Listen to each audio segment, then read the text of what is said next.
Nah, jadi sebelum kita lihat codingan ya, saya ingin memperlihatkan satu website yang bisa mempermudah analisis Bapak Ibu karena ini websitenya Our World in Data ya. Ini udah tersedia sejak lagi masih COVID-nya masih panas. Dan dia menyediakan visualisasi berbagai data ya karena basically kan data mentahnya tuh ada banyak ya. Jadi ini begitu berakhir tahun 2023-an ini dia kasih variasi visualisasinya cukup banyak. Mungkin buat kebutuhan utama yang akhirnya menjadi bottom line kita ya, kalau pandemi itu seberapa parah ini angka kematian sih. Jadi ini saya ingin memperlihatkan angka kematian ya. Terus Bapak Ibu tuh bisa pasang negara-negara ya dengan mudah di sini ya. Misalnya saya pasang India, Indonesia, Korea dan Inggris ya, karena ini tipikal sekali. Terus langsung bisa kelihatan kurvanya ya. Nah, terus Bapak Ibu bisa lihat misalnya India ya, kelihatannya nggak gitu parah dibandingkan Indonesia lebih parah. Tapi sebenarnya dari segi jumlah tuh India lebih parah waktu Delta ya. Cuman ini karena relative to population, kalau saya matiin ya, karena populasinya India tuh kan lebih tinggi ya. Ini yang hijau ini India nih. Ya jadi kalau dimatiin relative to population-nya sebenarnya jumlah absolut yang meninggal itu waktu lagi Delta itu ya sehari bisa 4.000 orang. Ya Bapak Ibu bayangin 4.000 langsung meninggal di satu hari yang sama gitu ya. Kalau Indonesia waktu lagi Delta itu sekitar Juli Agustus 2021 ya, 1.000 lebih, kadang seperti ingin mencapai 2.000 per hari ya. Jadi tidak kalah serius, tapi India lebih parah ya. Nah, terus yang interesting Bapak Ibu bisa lihat yang merah ini United Kingdom ya. Jadi kalau kalau yang Indonesia nih, Bapak Ibu bisa lihat dia ada dua landmark lah yang penting ya. Yang paling tinggi, gunungan paling tinggi itu yang di tengah itu Delta ya. Lalu agak ke kiri sedikit ada gunungan sedikit itu Alpha ya. Itu kan awal tahun 2021 ya, Januari Februari di Eropa sama Amerika musim dingin. Jadi meledak gelombang Alpha, cuman butuh sampai ke Indonesia ya butuh waktu ya. Jadi Indonesia tuh nggak terlalu parah lah waktu Alpha itu. Karena kita juga lockdown dan sebagainya. Tapi pas Juli Agustus itu ya yang gunungannya tinggi itu karena itu Lebaran. Walaupun Jokowi suruh nggak boleh mudik ya, udah diblokir, tapi orang-orang mudik ya karena oh Alfa aja nggak kenapa-kenapa kali kita ya, tahu-tahu Jakarta langsung hancur ya karena gelombang deltanya nggak tertahankan ya. Terus yang gundukan yang di belakang ya, yang kecil itu Omikron tuh sekitar Februari Maret 2022. Jadi ada landmarknya itu ya yang ciri khasnya Indonesia ya, Bapak Ibu bisa lihat timelinenya gitu ya. Nah kalau Bapak Ibu bandingkan dengan United Kingdom ya, kelihatan United Kingdom itu di awal langsung parah ya, sebelah kiri jauh tahun 2020 ya. Terus waktu Alpha parah lagi ya, itu Januari Februari 2021. Tapi begitu Delta ya, India sama Indonesia parah, United Kingdom itu vaksinnya udah jalan karena dia punya AstraZeneca. Ya jadi dia nggak parah tuh. Delta itu nyaris nggak kelihatan apa-apa dia. Ya terus pas lagi Delta itu summer Juli Agustus mereka buka lockdownnya karena mereka bilang kalau summer orang-orang keluar ya ada di luar udara cerah itu lebih nggak apa-apa begitu ya. Daripada nanti winter terus kita lockdown terus banyak orang nggak terpapar ya. Kalau orang udah divaksin terpapar terus dia sembuh dia malah imun. Jadi lebih nggak apa-apa ya. Sehingga kebijakannya Inggris itu ya terbukti tepat ya. Kalau kita lihat belakangan ini karena waktu Delta dia cenderung nggak apa-apa, waktu Omikron juga nggak apa-apa. Ya dibandingkan Indonesia gitu misalnya Omikron Indonesia lebih parah ya. Nah, tapi yang interesting adalah South Korea nih. South Korea itu gunungnya ada di belakang. Ya di depan tuh cenderung nggak ada apa-apa karena mereka disiplin ya, vaksin, lockdown, terus rakyatnya terbiasa pakai masker gitu ya karena ada sejarah flu burung dan lain sebagainya sebelumnya udah pernah ya. Jadi mereka tuh disiplin, tapi begitu Omikron mereka malah lebih parah. Even kalau dilihat ini ya, kalau saya ilangin Indianya ya, nah ini lebih jelas. Saya ilangin United Kingdomnya. Nah ini tinggal Indonesia sama South Korea doang ya. Eh, Omikronnya South Korea itu yang meninggal lebih parah sedikit daripada Indonesia. Ya padahal kan semua orang melihat ke Korea sebagai negara jagoan ya, hampir berhasil tanpa korban apa-apa yang melewati pandemi. Tahu-tahu di Omikron kena. Nah ini karena kalau dianalisis ya, kalau Bapak Ibu baca berita di awal sini sebenarnya kan orang yang Korea itu vaksinnya ini ya rajin ya. Jadi mereka punya imunitas. Terus lockdown masker mereka disiplin juga. Tapi pas kena Omikron ini ya jauh lebih menular, cuman nggak lebih mematikan. Tapi vaksin mereka mulai luntur.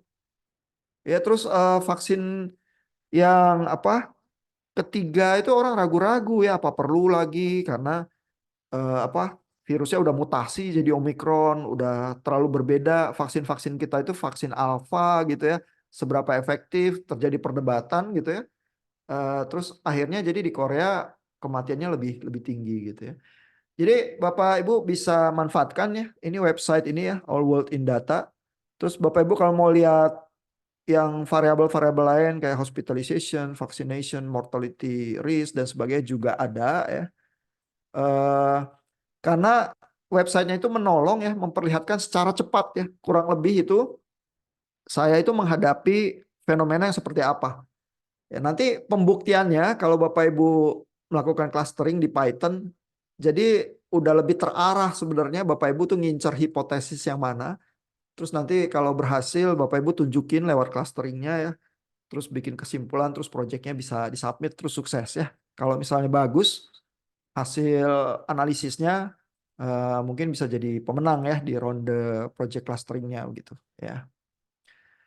Nah, mudah-mudahan itu menolong ya. Jadi Bapak Ibu bisa bermain-main sedikit dengan alat visual yang disediakan ya. Eh, Dan itu cukup modal ya buat negara-negara waktu lagi apa pandemi itu untuk membuat kebijakan ya. Kecuali negara yang balelo lah. Kalau Bapak Ibu pasang Brasil di situ ya, itu yang meninggal banyak ya. Padahal negaranya ya mungkin nggak sebesar India ya, tapi parah ya ininya. Karena presidennya balelo sih waktu itu ya. Nah, kita coba lihat ini ya, codingan yang coding cluster data COVID ini sama waktu Omicron ya. Itu saya sediakan codingannya. Bapak Ibu yang udah download Anaconda bisa langsung upload ke Jupyter Notebook-nya terus bermain di situ. Kalau Bapak Ibu yang belum nyobain download Anaconda, saya sarankan untuk cepet-cepet coba-coba ya. Paling nggak di grupnya ada yang bisa ya menghandling codingnya. Karena itu modal ya buat bisa ngumpulin projectnya sih ya. Terus Bapak Ibu bisa bagi tugas ya. Ada yang berusaha nyusun hipotesis, ada yang bikin PowerPoint-nya, terus bikin video analisisnya. Kalau bisa barengan sih kalau videonya ya. Terus nanti diuploadnya sama-sama gitu. Tapi kan tugasnya banyak, mungkin berpikirnya harus bersama gitu ya. Jadi koordinasi ya sama grupnya.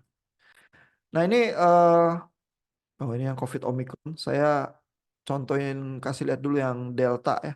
Yang Delta itu judul apa codingannya judulnya COVID cluster sih ya. Bagian atasnya ini apa kayak biasa ya ada import-import modul untuk dipakai ya. Pandas buat beresin data, Matplotlib buat plotting, NumPy buat matematikanya. Terus ini saya kasih linknya sih kalau Bapak Ibu mau download data terbaru ya. Tapi daripada ngelink ke sini terus download CSV yang terbaru ya, data setelah 2023 itu nggak interesting lagi ya karena cenderung nge-flat aja ya. Jadi daripada banyak data yang angkanya nol atau banyak negara udah nggak ngukur lagi pakai data yang ada di Learn aja yang dari November atau Oktober 2022 itu masih Omicron akhir lah, masih interesting. Jadi Bapak Ibu bersihin datanya itu nggak terlalu repot gitu ya. Ini datanya yang kalau Bapak Ibu download bisa dibaca ke data frame ya pakai eh, Pandas ya. Lalu di bagiannya ini kita pilih data Indonesia dan Jepang ya untuk percobaan. Bisa di plotting. Kalau resetting ini indeksnya ya disamain. Kalau ini bagiannya ini tuh untuk memotong datanya karena datanya setiap negara itu kalau dipilih panjangnya beda. Ini asumsinya panjang data yang data frame 2 yang Jepang itu lebih panjang daripada data frame 1 ya karena kalau negara maju dia awal-awal testing dia udah bisa dan lain sebagainya. Indonesia belum bisa. Jadi data dia cenderung lebih panjang ya. Ini logikanya gitu ya. Terus kalau udah dipotong, Bapak Ibu bisa ngeprint untuk lihat datanya kayak apa gitu ya. Jadi ini dipotong Data Indonesia, data Jepang, terus indeksnya udah diberesin jadi indeksnya sama ya. Terus bisa di print ya. Nah kalau di print ini yang biru Indonesia ya, kelihatan tipikal nih. Ini tuh delta ya, karena dari codingannya ini mundurnya ke 480 berarti 18 bulan. Sorry, 16 bulan ke belakang ya. Berarti ini dikali, kalau 150 itu artinya 5 bulan ya, karena 5 kali 30 hari. Kalau 360 berarti 12 bulan gitu ya. Kalau 480 berarti 16 bulan. Nah lalu sehingga kita lihat dari November 2022 ini kalau ditarik ke belakang, ini waktu Juli Agustus 2021 nih. Ini waktu Delta, gunungannya ini waktu Omicron ya. Kita lihat landmark itu tipikal data Indonesia. Kalau ditarik mundur lagi di sini ada alpha kecil lah gitu ya. Tapi Indonesia jadi menarik datanya setelah Delta itu sih. Jadi mungkin kalau Bapak Ibu mau cari data yang menarik, either di Delta sini atau di Omicron sini ya. Terus ini data Jepang nih. Jadi Jepang tipikalnya kayak Korea ya. eh, Mereka juga disiplin pakai masker dan lain sebagainya. Terus negara maju, vaksin bisa jalan gitu ya. Jadi waktu di Delta ini cenderung aman ini. Ada sih gunungan kecil ya, tapi nggak seberapa lah ya dibanding Indonesia ya. Cuman waktu Omikron ini parah ya dan tinggi banget ini angka kasusnya gitu ya. Teman-teman beberapa yang di Jepang rada panik juga waktu itu tuh ya, karena kasusnya kok menggila terus parah banget dibanding Indonesia gitu ya. Nah, di bawah sini saya contohin coding ya untuk memilih tanggal tertentu. Ini saya pilih Juli tanggal 19 tahun 2021 ya. Jadi pas di puncaknya Delta ya. Terus saya pilih datanya new case ya, jumlah kasus baru, jumlah kematian baru, dan reproduction rate. Reproduction rate ini adalah seberapa menularnya si virusnya. Kalau reproduction rate itu 1, artinya dia menular dari satu orang ke satu orang lagi yang lain. Artinya pandeminya cenderung nggak meledak. Tapi kalau reproduction rate-nya lebih besar dari 1 ya, misalnya 2 ya, berarti satu orang nularin dua orang nularin 4 orang dan seterusnya, berarti pandeminya lagi meledak ya. Jadi reproduction rate ini bukan angka kelahiran orang-orang di satu negara, bukan ya. Pernah ada kelompok yang dulu berusaha analisis datanya terus berpikir ini adalah angka kelahiran, itu bukan. Ini faktor virusnya seberapa menular. Kalau 1 artinya cuma dari 1 ke satu orang yang lain gitu ya. Terus ini datanya Indonesia saya ambil khusus ke data frame 4 karena saya pingin bisa plotting dia dengan warna yang lain sehingga data Indonesia ini nanti bisa dibandingin sama negara-negara lain di tanggal Juli itu, Juli tanggal 19 ya. Nah, terus ini apa di plot gitu ya. Ini plotnya plot biasa aja nih, belum di cluster ya. Ini kalau di running ya codingnya ini. Ini bisa dilihat ya, di print bisa dilihat kurang lebih datanya apa. Kita lihat ada negara-negara yang nggak punya data sih, kayak Anguilla ini ya, negaranya terlalu nggak terkenal, mungkin sulit juga untuk melakukan testing ya, jadi nggak ada data. Tapi at least yang ada data ini ya, negara-negaranya di plotting 3 dimensi ya. Ini angka kematian baru, ini angka kasus ya. Jadi kebanyakan sih di kiri waktu itu ya. Jadi banyak negara tuh nggak parah, angka kematian sama angka kasusnya kecil. Ada beberapa yang parah di sini karena kena delta ya. Salah satunya India parah. Indonesia parah banget. Ini puncaknya Indonesia nih ya. Terus reproduction rate-nya udah sekitar 1 lebih ini ya. Jadi artinya mungkin lagi menurun ya karena udah puncak sih. Ya karena kalau belum puncak berarti dia masih naik gitu ya. Reproduction rate-nya tinggi ini. Jauh lebih tinggi dari 1 ya. Nah, terus ini saya contohin codingnya kalau mau di cluster ya. Begitu kita mau cluster, kita tuh nggak bisa beroperasi dengan data frame model yang kayak gini karena ada judul kolomnya dan lain sebagainya ya. Kalau di plot kayak gini itu nggak bisa. Kalau mau di cluster kita harus ambil angkanya doang ya. Jadi diperes supaya jadi matriks yang cuma angkanya doang. Ya, jadi ini diambil kolomnya, jenis datanya terus di dot values ya, itu artinya diambil angkanya doang dari data frame 3 dimasukin ke matriks. Jadi matriksnya isinya murni angka-angka doang gitu ya. Nah, tapi sebelum itu baris yang di atasnya ini ya, drop NA, ini adalah membersihkan matriks DF3-nya ini dari kolom yang nggak ada datanya. Jadi kalau ada yang nggak punya angka gitu ya, negara apa dan sebagainya, ini di drop. dihajar gitu ya, dihilangin baris itu sehingga data itu kita buang.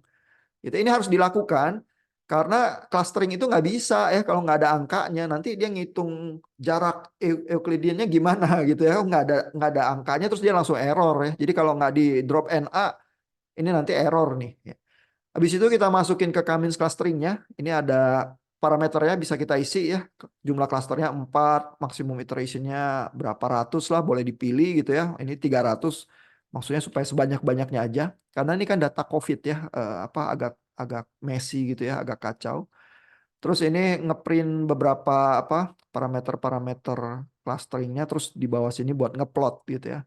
Jadi kalau ini di run nanti kita dapat apa yang COVID itu 3 dimensi ya. Ini ya.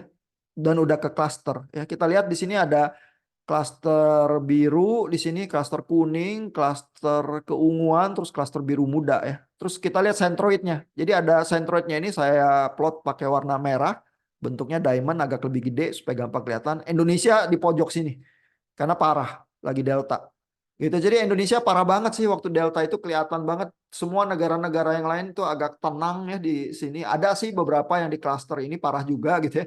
Tapi Indonesia udah jelas parah ya karena Jokowi nggak berhasil ya meminta orang-orang supaya nggak mudik pulang gitu. Padahal vaksinasi di Indonesia mungkin separuh populasi juga belum ada ya. Mungkin baru 30%-an waktu itu kan kita orangnya banyak ya. Dan vaksin itu harus impor ya dari luar negeri karena kita nggak bisa bikin vaksin sendiri ya. Nah, jadi ini at least kita bisa lihat ya bahwa dari kelompok klaster kita udah jelas kelihatan yang paling ujung paling parah ya. Tapi kan 3 dimensi susah kelihatan ya. Jadi ini saya contohin juga kalau kita melakukan clusteringnya 2 dimensi aja. Misalnya angka kematian aja sama reproduction rate gitu ya. Kalau ini kita run ya. eh nah ini ya new death sama reproduction rate kita lihat hasilnya kayak gini. Ya jadi sumbu X-nya ini angka kematian, Y-nya reproduction rate. Kita lihat Indonesia di ujung sini lagi ya, mencolot sendiri. Tapi angka reproduction rate-nya itu 1 lebih sedikit nih. Jadi ini udah karena di puncak, udah mereda tuh lagi mau turun angka kematiannya gitu ya. Terus Bapak Ibu lihat juga kalau 2 dimensi ya bisa kelihatan nih trajektori centroidnya. Jadi rupanya ya dari kumpulan negara-negara ini ya ada yang biru muda, kuning, biru sian sama ungu gitu ya. Negara-negara yang mulai masih di pinggir sini angka kematiannya biasanya apa reproduction rate itu deket-deket ke 1. Artinya ya pandeminya agak terkendali kalau dari 1 orang nularin 1 orang yang lain aja. Jadi nggak meledak gitu ya. Tapi kalau yang kuning sama yang biru ini kelihatan memang trajektorinya paling tidak sentroidnya ya naik. Ya artinya kalau sentroid itu kan rata-rata ya pusat masanya. Berarti kalau yang negaranya sial, reproduction rate-nya naiknya tinggi gitu ya. Ini sebenarnya rada sial nih. Abis ini kalau dia reproduction rate-nya ada di sini ya 2 lebih, dia meledak dia mencelat ke sana tuh titik negaranya. Ya, jadi kita bisa lihat semacam trajektori ini juga gitu ya. Dan Indonesia udah mental ke sono, sekarang lagi pas lagi dalam trajektori mau balik lagi ke sini. Angka kematiannya lagi mau turun. Gitu ya. Jadi dengan clustering ini ya, kalau Bapak Ibu punya 4 cluster lah kurang lebih gitu ya, Bapak Ibu bisa lihat trajektori centroidnya, terus dari situ juga bisa berusaha memahami fenomenanya sih. Selain bisa mengelompokkan ya negara tertentu itu masuk ke grup yang mana, seberapa parah apa yang lagi terjadi ya. Dan ini kebetulan karena Indonesia itu deltanya parah, jadi kalau ngambil data delta, Indonesianya gampang kelihatan. Ya, karena dia mencelat sendirian gitu ya. Terus ini kalau kita plotting new cases sama new deaths ya. Ini kalau kita run ya. Jadi ini simply ngambil apa parameter yang beda aja sih. Angka kasus sama angka kematian. Kalau di run ini tipikal juga nih kurvanya ya. Bapak Ibu lihat ya di bawah ini angka kasus, di sumbu Y-nya angka kematian. Logikanya kalau kasus itu naik, kematiannya naik juga ya. Jadi harusnya logikanya kayak gitu. Ya, ada garis yang se, se agak linear kalau angka kasus naik, angka kematian naik juga gitu ya. Nah, tapi ini sentroidnya kelihatan ada trajektori nih. Terus ada 4 grup cluster ya. Ungu, biru muda, kuning, terus ini biru sian gitu ya. Terus trajektorinya kayak gini. Ya berarti angka kasusnya naik, tapi lama-lama kalau angka kasusnya naik tinggi lagi, kan banyak orang sembuh ya, habis kena itu mungkin 95% lebih orang sembuh. Yang fatal 3%-an gitu mungkin ya di tengah-tengah pas lagi Delta itu ya. Jadi kalau yang sembuh dia imun ya, sehingga angka kematiannya lama-lama turun walaupun kasusnya menggila tinggi gitu ya, tapi makin banyak yang imun terus akhirnya turun sendiri gitu ya. Jadi sebenarnya dengan fenomena-fenomena ini kita lihat virus itu nggak diapa-apain nanti bisa hilang sendiri. Masalahnya tentu itu kayak ini ya, kayak kisah dongengnya Thanos di Marvel Heroes itu ya, dia menjentikan jarinya itu pakai cincin itu, terus berapa persen dunia yang mati gitu ya. Masalahnya kan gitu ya, terus ada orang-orang yang rentan ya, yang punya komorbid dan lain sebagainya. Nah itu kalau kena sapu pandeminya, mereka yang beresiko lebih besar ya untuk fatalities begitu ya. Jadi memang bisa tertangani sendiri, tapi kan 7 juta nyawa itu tetap nyawa ya, sehingga kita tetap perlu ya melakukan mitigasi gitu ya, supaya korban itu nggak sebegitu banyak ya. Tapi Bapak Ibu bisa lihat ya trajektori semacam itu. Terus Indonesia ini yang hijau ini nih mencelat sendiri di atas waktu Delta ya. Dia masuk klaster kuning ya, tapi angkanya gila sendiri gitu ya. Nah, terus ini saya contohin kalau nggak suka dengan parameter yang di atas ini kan cuman angka kematian, angka kasus sama reproduction rate. Kalau kita mau pilih yang lain gitu ya, ini saya contohin yang lain tapi masih di sekitar Juli itu ya waktu Delta di Indonesia. Terus parameternya ini saya pilih positive rate. Positive rate ini artinya berapa banyak orang yang dites terus yang terdapati positif COVID. Stringency index ini seberapa kenceng negaranya melakukan lockdown ya. Reproduction rate itu tadi ya seberapa menular virusnya gitu ya. Jadi ini saya pilih parameter-parameter yang nggak terlalu tipikal ya. Orang biasanya nge-track angka kematian, kasus, sama reproduction rate. Ini saya pilih angka-angka lain ya, supaya Bapak Ibu ada contoh yang lain juga. Ini kalau kita running, ini di running tanpa clustering dulu ya. Terus Bapak Ibu bisa lihat ini 3 dimensi kayak gini. Kelihatan data negara-negara ini lebih diverse ya, lebih tersebar. Karena bukan sekedar kematian sama kasus ya. Ini ada positive rate-nya ya, negara-negaranya nyebar. Terus stringency index makin besar berarti lockdown-nya makin keras ya. Production rate itu kayak itu tadi ya, seberapa menular virusnya ya. Terus kita bisa berusaha cluster ya. Kalau kita cluster 3 dimensi dulu ya seperti ini ya hasilnya kalau kita running. Positive rate ini makin ke besar berarti di testing makin banyak yang terdapati positif ya. Stringency index makin besar berarti lockdownnya makin kencang ya. Indonesia termasuk yang kencang ya lockdownnya, karena Delta begitu Jakarta jadi kota yang berbau kematian ya, langsung lockdown keras ya, langsung mall tutup semua kecuali supermarketnya supaya masih bisa beli makanan, nyaris nggak ada aktivitas gitu ya. Jadi Indonesia dari segi lockdown tinggi ya, dari segi positive rate tinggi juga karena di testing juga ya kebanyakan orang kena gitu ya. Jakarta kacau gitu ya. Reproduction rate-nya itu tadi satu itu ya, satu lebih gitu lah. Dan negara-negara yang di sekitar kita ini banyak juga ya yang klasternya itu ya. Negara-negara yang agak lebih ke kiri ini lebih ringan gitu ya. Nah, tapi 3 dimensi susah lihatnya. Jadi saya contohin yang 2 dimensi juga. Ini stringency index, lockdown, sama reproduction rate ya. Jadi kalau ini diambil dua, angkanya doang dijadiin matriks, terus dilempar ke clustering ya. Terus kita lihat datanya kayak gini. Ya. Nah, ini yang ini tuh menarik ya, karena sumbu X-nya itu kan lockdown ya. Sumbu Y-nya ini reproduction rate ya, jadi seberapa menular. Jadi pertanyaan yang basic ya, ditanyakan orang-orang waktu pandemi adalah, emang lockdown ada gunanya nggak sih? Gitu ya, karena semua orang di lockdown tuh cenderung marah sih. Ya kan, kemana-mana jadi susah ya. Terus yang pedagang hancur semua ya kan. Banyak yang bangkrut ya, tutup toko dan lain sebagainya ya. Jadi korban di ekonominya itu cukup keras. Pertanyaannya, kalau lockdown nggak berguna, ngapain kita lockdown gitu ya? Kalau kena COVID ya mati aja, kalau enggak ya udah gitu ya. Nah, tapi ini ya gambar klaster kayak gini nih membuktikan nih. Kalau kita lihat centroidnya ya, makin ke kanan, lockdownnya makin keras ya, reproduction rate itu juga turun. Jadi ini bukti nyata bahwa lockdown itu berefek. Ya, cuman lockdownnya seberapa baik dan lain sebagainya kita lihat klasternya banyak nih, banyak variasinya ya. Ada yang lockdown keras nih, klaster kuning ya.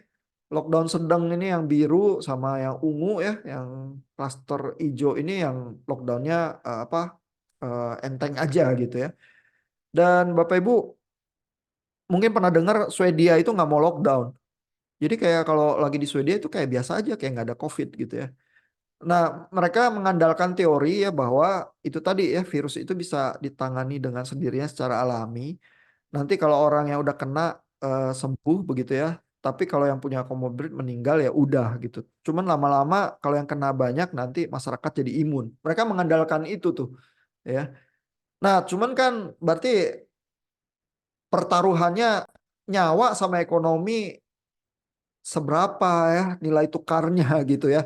Nah, di situ tuh yang selalu menjadi dilema ya. Terus setiap negara menjalankan pilihan-pilihannya. Kalau Bapak Ibu klaster ya, ini Indonesia ada di sini ya. Terus Bapak Ibu kalau mau ngincar negara tertentu, Bapak Ibu bisa pisahin datanya ya, terus diplot dengan bentuk marker dan warna yang berbeda ya untuk memperlihatkan satu teori-teori tertentu. Terutama kalau negara itu ada ini ya, ada ciri khasnya. Dia memilih kebijakan yang kayak apa, terus muncul di berita ya, terus heboh diberitakan, terus Bapak Ibu bisa lihat dia di klaster yang mana gitu ya. Nah, ini contoh waktu Delta nih. Sejauh ini ada pertanyaan nggak Bapak Ibu? Mungkin jadi lebih jelas ya tugasnya atau kemungkinan-kemungkinan yang bisa dilakukan ya. Jadi cukup exciting juga sih ngeliatin data COVID ya, masih exciting menurut saya ya, karena ini real life data ya, ini history ini ya, sejarah dunia. Terus Bapak Ibu tiba-tiba kayak apa jejak sejarah dunia itu terekam ya, tertinggal jejaknya di data itu, terus Bapak Ibu bisa liatin ya. Terus berita-berita di internet juga tetap ada ya, karena zaman sekarang nggak hilang ya, Google nggak pernah lupa gitu ya. Terus Bapak Ibu jadi bisa sebenarnya meneliti ya, terus menghadirkan konklusi-konklusi itu. Tinggal seberapa kuat Bapak Ibu baca data ya, terus menyusun hipotesis ya. Kayaknya begini fenomenanya, terus Bapak Ibu coba buktiin, terus tunjukin pakai data ya.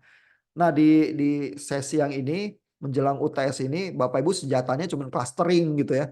Tapi dengan clustering Bapak Ibu bisa menunjukkan banyak hal, sebenarnya tinggal mikir ya, pilih parameternya apa, gimana klasternya, variabelnya mau ditunjukin gimana ya, 3 dimensi, 2 dimensi, hipotesisnya apa, terus buktikan ya. Ya betul atau tidak gitu ya. Dan kalaupun nggak terbukti ya, itu juga kontribusi ya. Jadi Bapak Ibu jangan merasa gagal atau berhasil ditentukan dari hipotesisnya itu terbukti atau enggak ya.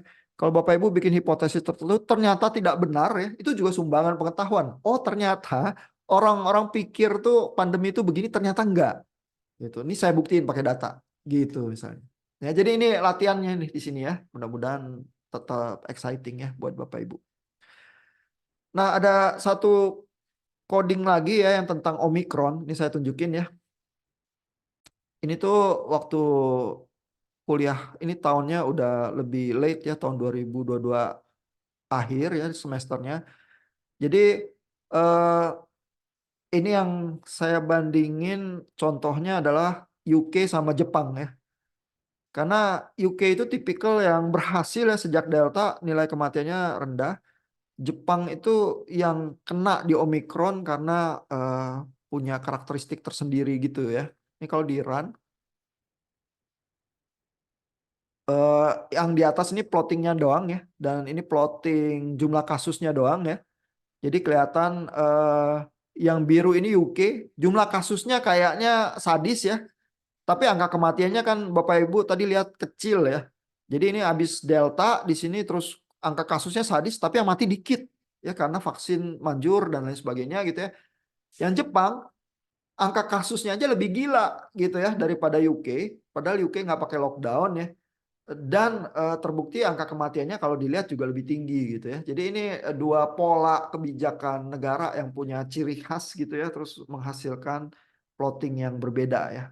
Nah ini belum clustering. Terus kalau untuk contoh clusteringnya ya saya pilih ini tanggal yang memang udah Omicron ya, yaitu September. tahun 2022. Ya, jadi Bapak Ibu bisa pilih tanggal dengan pengetahuan ada apa terjadi di sekitar tanggal yang mana gitu ya.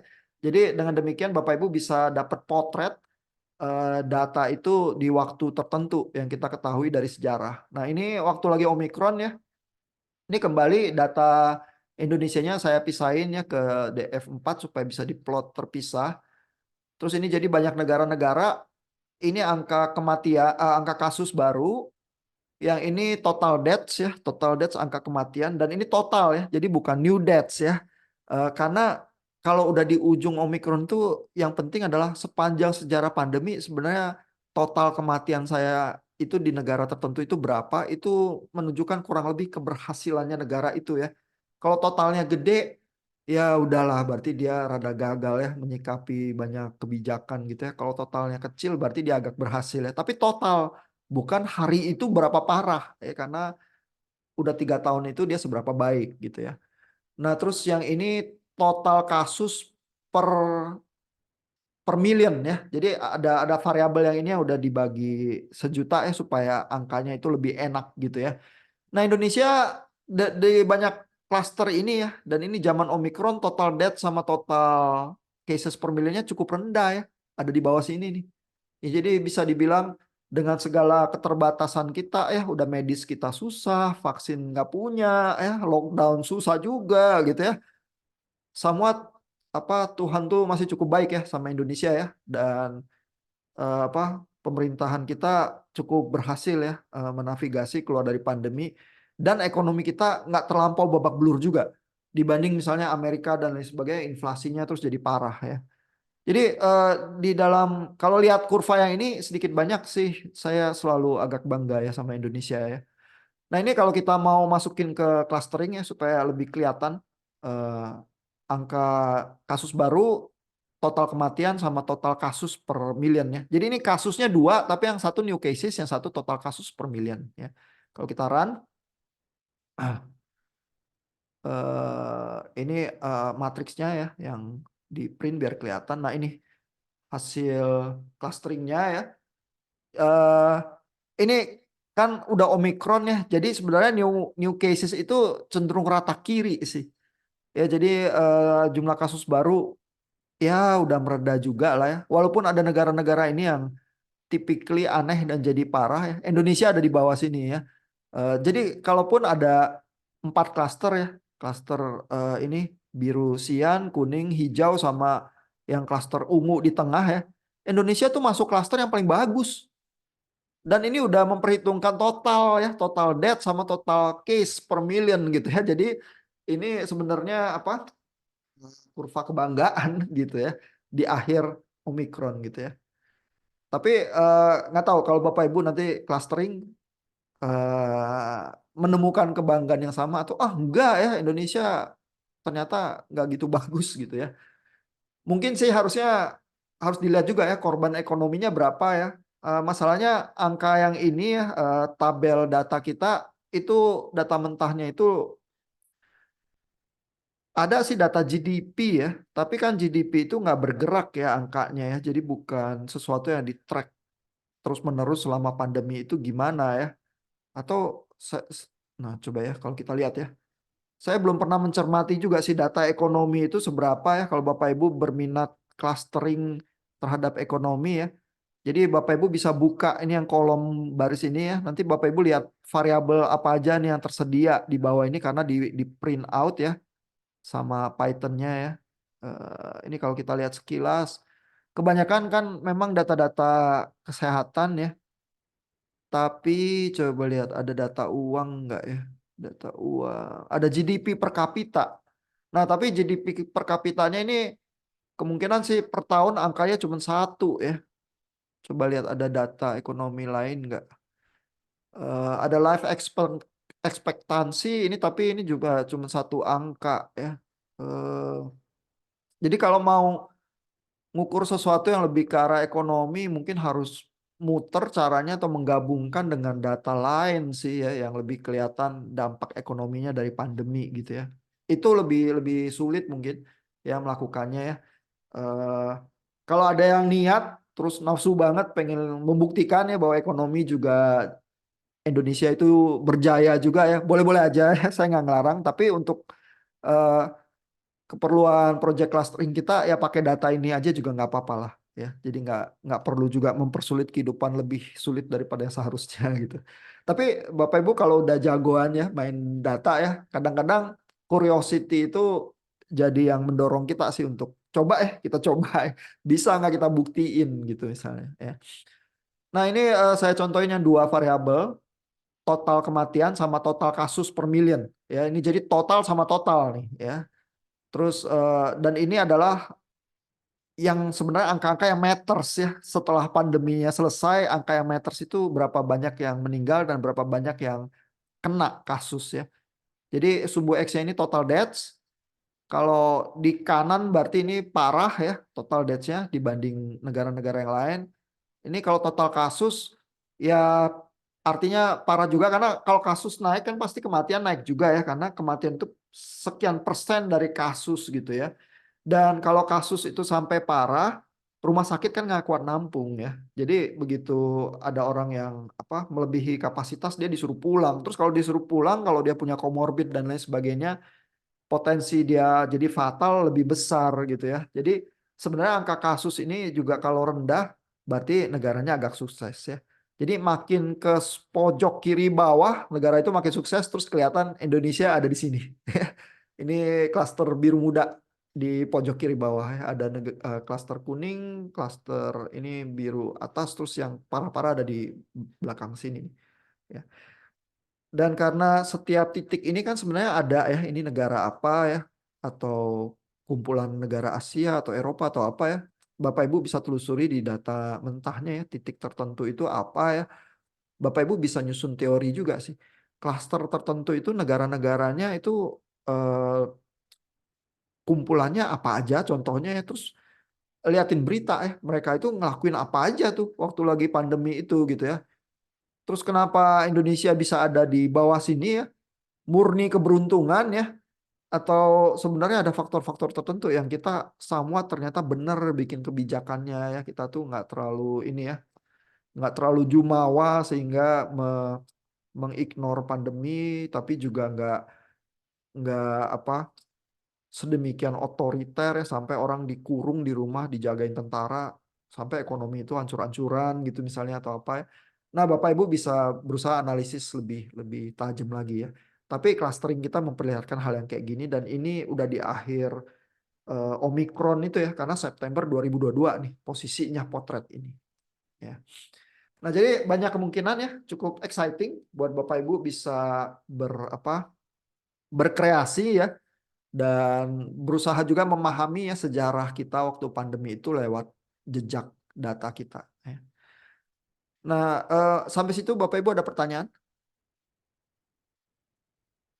Ada komentar? Oh, cukup jelas ya.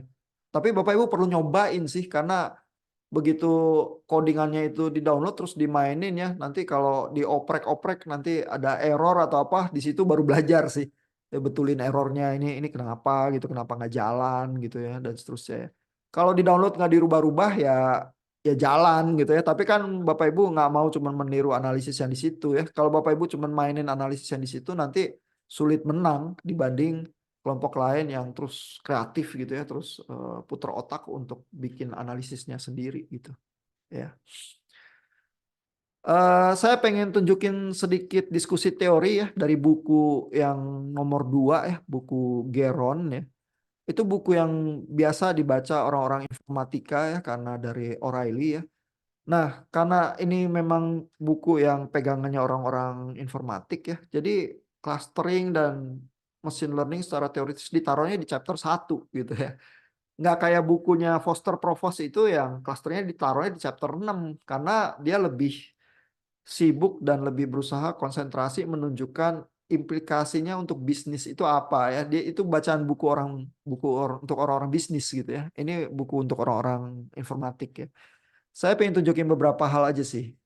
Di sini Bapak Ibu lihat ada pembagian antara supervised dan unsupervised learning ya. Kalau supervised learning itu data training yang dikasih ke machine learningnya itu dikasih label ya supaya machine learningnya itu bisa tahu, oh ini data ini, itu data itu ya. K-means clustering ya. Ini kalau di sini dilihat yang Bapak Ibu pakai ya, metodenya itu masuknya adalah unsupervised learning ya, karena unsupervised learning artinya si machine learningnya itu K-means-nya itu nggak diajarin apa-apa, pokoknya dia ditumpahin data aja. Cuman Bapak Ibu tentuin klasternya berapa, iterasi berapa kali dan lain sebagainya. Terus nanti dia kerjain sendiri gitu ya. Nggak usah diajarin gitu. Menemukan sendiri pola ya. Nah, ini ada pembahasan-pembahasan sedikit ya. Lalu ada tipikal analisis-analisis yang bisa dilakukan ya untuk model-model clustering gitu ya. Mungkin salah satu yang interesting di sini ada juga contoh. Ini saya pengen tunjukin. Nah ini ya, anomaly detection ya. Jadi kalau ada cluster terus ada yang outlier jauh banget gitu ya, ini bisa untuk deteksi anomali ya. Kalau deket sama clusternya berarti dia normal, kalau keluar ini anomali. Ini deteksi-deteksi yang semacam ini ya, ini kerap dilakukan karena misalnya kalau Bapak Ibu mau deteksi fraud gitu ya, misalnya kalau institusi keuangan ada transaksi yang aneh sendiri gitu ya, nah itu kemungkinan besar fraud tuh. Ya karena kok dia aneh sendiri ya, nggak kayak kebiasaannya apa yang lain-lain gitu ya. Atau misalnya kalau Bapak Ibu deteksi spam gitu ya di email dan lain sebagainya, kalau Bapak Ibu punya variabel ciri-ciri tertentu ya, misalnya email itu dikasih link nggak terus ke website yang nggak jelas gitu misalnya ya, itu kan bisa dicek ya per mesin ya, dan itu kemungkinan besar spam gitu misalnya ya. Jadi deteksi anomali itu gunanya banyak ya, deteksi spam, deteksi fraud ya kalau di keuangan. Eh, Belum tentu orang yang transaksinya berbeda dari pola umum dia fraud sih, tapi kan bisa di flag terus diperiksa sama orang ya. Kalau daripada jadi urusan gitu ya, karena ada kejahatan, lebih baik ditangkap mesin dulu, dipisahin, terus dilihat orang, terus dipastikan ya itu bukan fraud gitu misalnya ya. Jadi clustering itu bisa udah cukup banyak gunanya sih, dan banyak apa praktek-praktek tipikal ya yang memanfaatkan sifat yang seperti itu. Nah, yang ingin saya tunjukkan juga ya dari sejak awal chapter 1 dari buku Geron ini ya, dia menunjukkan kelemahan-kelemahannya data analytics ya. Dan Bapak Ibu kalau mau jadi data scientist harus menghayati ya bahwa ilmu kita itu punya kelemahan ya. Jadi jangan apa over ambitious begitu ya. Karena bedanya yang paham sama yang nggak paham adalah orang yang beneran paham itu tahu batas-batas dari kemampuannya dia, yang nggak paham kayak bisa segala sesuatu gitu ya. Nah, ini problem-problemnya yang tipikal nih di apa dikatakan di sini oleh Geron ya. Yang pertama soal datanya kurang. Ya, kalau data kurang kita melakukan data analytics kita tuh harus curiga dari awal bahwa pola-pola kita itu yang kita lihat jangan-jangan kalau data lebih banyak jadi berubah dan jadi beda gitu ya. Jadi kalau data kurang itu udah dari awal udah harus ada kehati-hatiannya. Nah, lalu ada ini problem lain ya. Data banyak tapi kualitasnya rendah. Itu ya datanya nggak bisa buat apa-apa, nggak bisa buat analisis atau banyak noise dan sebagainya gitu ya. Atau kalau kita mau nyusun hipotesis ya variabel ini kenapa begitu, variabelnya nggak ada ya, data itu pokoknya kualitasnya rendah aja. Jadi teman-teman itu ya kalau dari teknik elektro misalnya ada yang bilang Pak saya mau skripsinya mau data analytics gitu ya, saya pertanyaan pertamanya adalah datanya ada nggak? Kalau data nggak ada udah nggak usah ngomong apa-apa lagi gitu ya. Terus eh, pertemuan berikutnya adalah dia berusaha kumpulin datanya, terus kita diskusiin itu datanya ada kolom apa aja ya. Kita bisa nyusun hipotesis nggak dari situ. Mau pecahin problem apa di perusahaan itu dengan data yang seperti itu. Pertanyaan apa yang mau dijawab gitu ya. Jangan-jangan pertanyaan-pertanyaan disusun itu nggak bisa dijawab dengan data itu karena apa kualitasnya rendah datanya gitu misalnya ya. Jadi percuma aja gitu ya. Nah, jadi dari awal tuh harus harus aware ya sama problem-problem semacam itu. Data COVID itu walaupun messy ya, tapi tersedia luas, kuantitasnya banyak, seluruh dunia nge-track data itu ya. Walaupun dari setiap negara kualitasnya bisa beda-beda ya. Tapi ketersediaan data bukan problem kalau pakai data COVID ya. Makanya kuliahan kita pakai data itu aja sering gitu ya, karena datanya tersedia dan apa ya kualitasnya tergantung gimana kita analisisnya gitu ya. Nah, lalu ada problem lain ya, ini sering juga muncul di eranya big data ya, yang disebut overfitting. Oke, data banyak karena internet menyediakan data itu ya. Tapi kalau kita paksain algoritma kita untuk ngejar pola data kita itu ya, istilahnya overfitting adalah data kita ini sebenarnya ada noise-nya juga. Mungkin kalau berusaha ngikutin titik-titik ini ya, mungkin kalau kita bilang bahwa dia itu ada garis yang melewati itu, mungkin garisnya garis lurus kali. Ya karena ini somewhat ada polanya sih yang kayak garis lurus. Tapi kalau kita berusaha, kita nggak mau, garis lurus itu kan nggak deket ke titik data, kita mau paksa biar deket. Machine learning itu bisa ya dipaksa melakukan interpolasi titik ya. Tapi masalahnya adalah ini kan titiknya sendiri ada noise nih. Ya, sehingga yang kita track itu noise-nya bukan pola datanya gitu ya. Jadi begitu machine learning kita itu udah overfitting ya. Nanti kalau dia disuruh predik data lain ya yang dia belum pernah lihat, dia cenderung salah. Karena dia dilatih dengan noise dari data kita ini ya. Dia oversensitif gitu, overfitting gitu. Ya ini salah satu juga problem ketika Google tuh bikin semacam flu detection ya di awal tuh gagal dengan sukses sih. Salah satu problemnya ya kemungkinan overfitting itu juga gitu ya. Lalu kalau underfitting ini karena data kurang sih, ya data kurang terus kita jadi muncul kesulitan datanya underfit gitu ya. Nah, ada satu kotak ini ya yang cukup penting ya. Judulnya The Unreasonable Effectiveness of Data. Jadi ini ada berbagai algoritma ya yang dipakai ini ada memory base, ada perceptron, naive bias, apa gitu ya. Lalu ada jumlah datanya ini di sumbu X ya. Jadi kelihatan ya. Dan ini semacam common sense ya di kalangan data scientist bahwa kalau data itu banyak, kita algoritma apa aja yang kita pakai nggak terlalu masalah dan nggak terlalu banyak bedanya lagi. Gitu ya karena ini sumbu Y-nya ini kan akurasi ya. Akurasinya naik semua. Kalau datanya banyak. Tapi kalau datanya dikit ya, nah ini baru mulai nih akurasinya rendah ya, di bawah 85%. Terus setiap algoritma itu bisa punya perbedaan ya, karena ada algoritma yang canggih, misalnya mungkin akurasinya lebih tinggi gitu ya. Tapi secara umum, kalau datanya kurang, akurasi rendah juga. Begitu datanya naik, akurasi naik juga ya, dan nggak terlalu penting lagi algoritma apa yang dipakai gitu ya. Jadi makanya judulnya The Unreasonable Effectiveness of Data. Lebih baik make sure bahwa data itu banyak dan cukup daripada pakai algoritma yang rumit-rumit karena nanti hasilnya sama aja kalau data itu banyak dan cukup gitu ya. Makanya di dalam kuliahan kita saya cenderung memperkenalkan Bapak Ibu juga ke algoritma yang sederhana aja.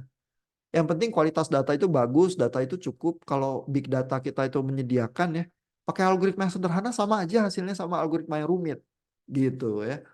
Cuma nanti kalau masih ada bidang-bidang ya yang data itu terbatas ya, nggak bisa sampai ratusan ribu gitu, cuman ada berapa ratus atau 1.000 aja gitu ya. Nah itu algoritma mungkin jadi lebih penting sih. Pilih algoritma yang ampuh gitu ya, nanti hasilnya akurasinya lebih tinggi gitu dibanding yang kurang yang lebih sederhana algoritmanya gitu ya.